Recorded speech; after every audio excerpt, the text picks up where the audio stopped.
भगवान राम का 7वां अवतार माने जाने वाले प्रभु श्री राम ने हमेशा की अधर्म पर धर्म की विजय हेतु अवतार धारण किया है। टीवी पर तो हम सभी ने रामायण देखी होगी, लेकिन फिर भी कई ऐसे प्रसंग रह जाते हैं जिनके बारे में लोगों को जानकारी नहीं होती है। कुछ ऐसी ही है प्रभु श्री राम की जन्म कथा। आज जागरण आध्यात्म के इस विशेष प्रस्तुति में हम आपको श्री राम की जन्म कथा के कुछ उन पहलुओं के बारे में बताएंगे जिनसे लोग अनजान हैं। महाराजा दशरथ ने पुत्र प्राप्ति के लिए यज्ञ किया।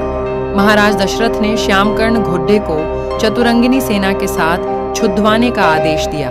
महाराज ने समस्त मनस्वी, तपस्वी, विद्वान, ऋषि मुनियों तथा वेद विज्ञ प्रकांड पंडितों को बुलावा भेजा। वो चाहते थे कि सभी यज्ञ में शामिल हों। यज्ञ का समय आने पर महाराज दशरथ सभी अभ्यागतों और अपने गुरु वशिष्ठ जी समेत अपने परम मित्र अंग देश के अधिपति लोभपाद के जामाता रंग रायषी के साथ यज्ञ मंडप में पधारे। फिर विधिवत यज्ञ शुभारंभ किया गया।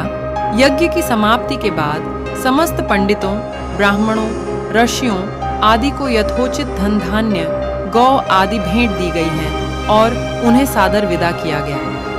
यज्ञ के प्रसाद में बनी खीर को राजा दशरथ ने अपनी तीनों रानियों को दी। प्रसाद ग्रहण करने के परिणाम स्वरूप तीनों रानियों गर्भवती हो गईं। सबसे पहले महाराज दशरथ की बड़ी रानी कौशल्या ने एक शिशु को जन्म दिया जो बेहद ही कांतिवान, नीलवर्ण और तेजोमय था। इस शिशु का जन्म चैत्र मास की शुक्ल पक्ष की नवमी तिथि को हुआ था। इस समय पुनर्वसु नक्षत्र में सूर्य, मंगल, शनि, बृहस्पति तथा शुक्र अपने अपने उच्च स्थानों में विराजित थे। साथ ही कर्क लग्न का उदय हुआ था। फिर शुभ नक्षत्रों में कैकेयी और सुमित्रा ने भी अपने अपने पुत्रों को जन्म दिया। कैकेयी का एक और सुमित्रा के दोनों पुत्र बेहद तेजस्वी थे। महाराज के चारों पुत्रों के जन्म से संपूर्ण राज्य में आनंद का माहौल था।